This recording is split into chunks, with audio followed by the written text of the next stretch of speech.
Okay, here's a little video on seed starting. I got my 72 cell insert on my 1020 tray. I have a professional potting mix going here, Pro Mix BX. It has mycorrhiza in it, but it's the basic mix, not the high porosity mix. Now I'm planting Bradley pink slicers. Well, actually, they're more of a beefsteak tomato. And I'm planting them, and I use a little kebab stick. I've done pre-wetted this. I sprayed the tops to clean it all up, and I soaked it from the bottom. And I'm making little dimples in the soil for where I put my tomato seed. And I don't go very deep because tomato seeds don't like it real deep. Right. Okay, these tomato seeds, you can see about how deep I've got them. Right, now I'm going to go ahead and push them down a little bit more, and I'm going to scrape a little soil over them. I'm going to pat it in.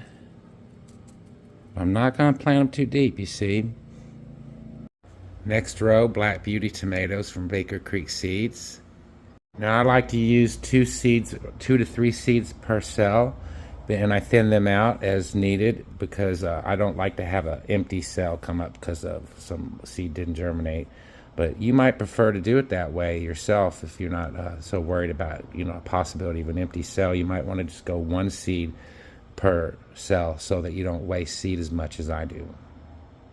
Now these are California Wonder bell peppers, organic from Burpee. And you notice they're not a whole lot different than tomato seeds. They're a little different, but structurally they're very similar. And we plant them the same way, about the same depth. Now, for the longest time, I had trouble starting pepper seeds, and I finally asked a pepper grower over in Europe who's a massive pepper grower, and he said that a lot of folks plant their pepper seeds too deep, and I found that to be true. It's similarly true with tomatoes, but especially true with peppers. Those pepper seeds will rot if you plant them too deep. So I do the same type of technique where I only plant them about 1/8 of an inch deep. I make sure that there's just a little bit of soil above them so that they can sprout real easy.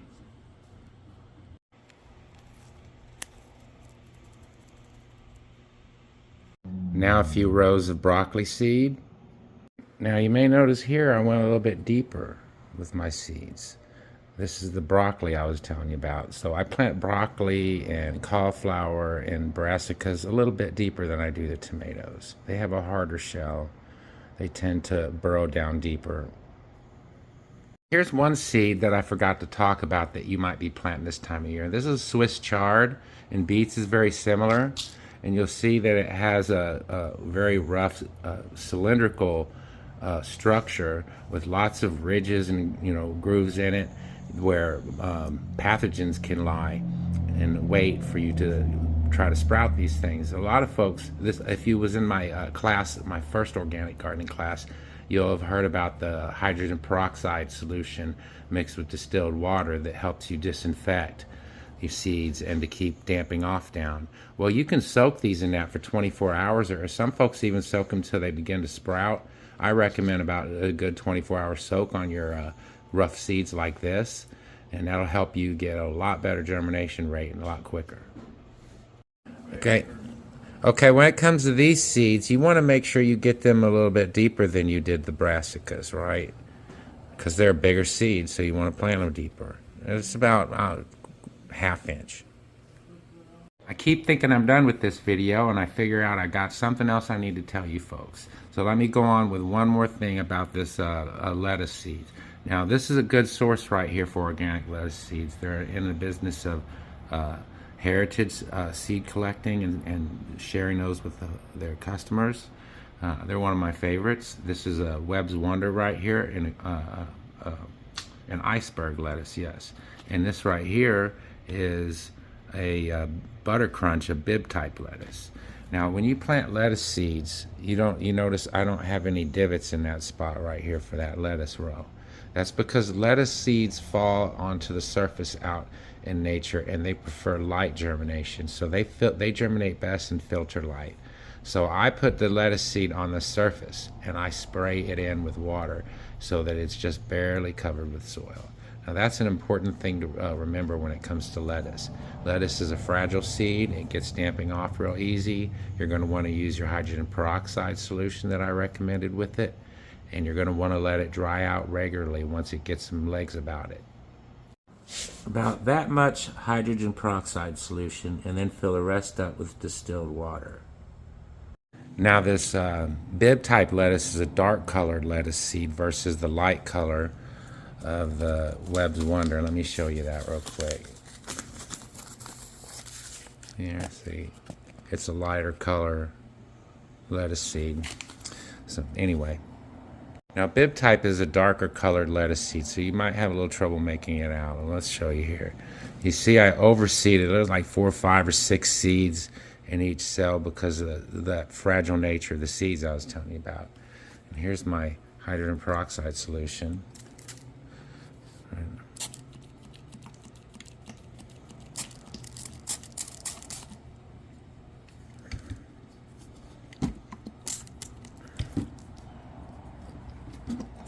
And you know, you're going to try to spray into the soil, right? You know,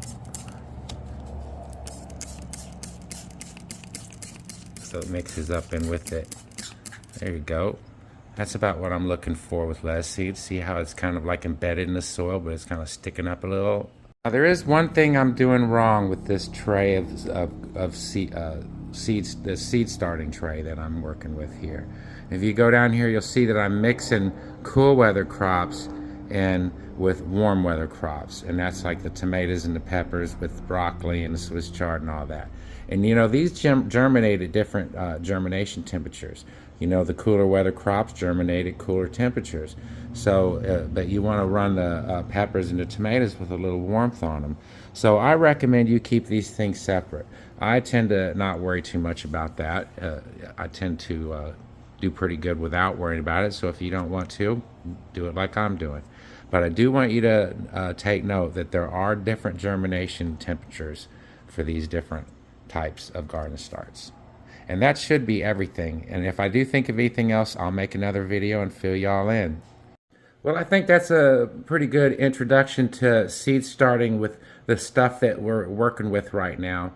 February 1st is a really good time to start your early tomatoes and peppers because, you know, we're about 8 weeks out, right?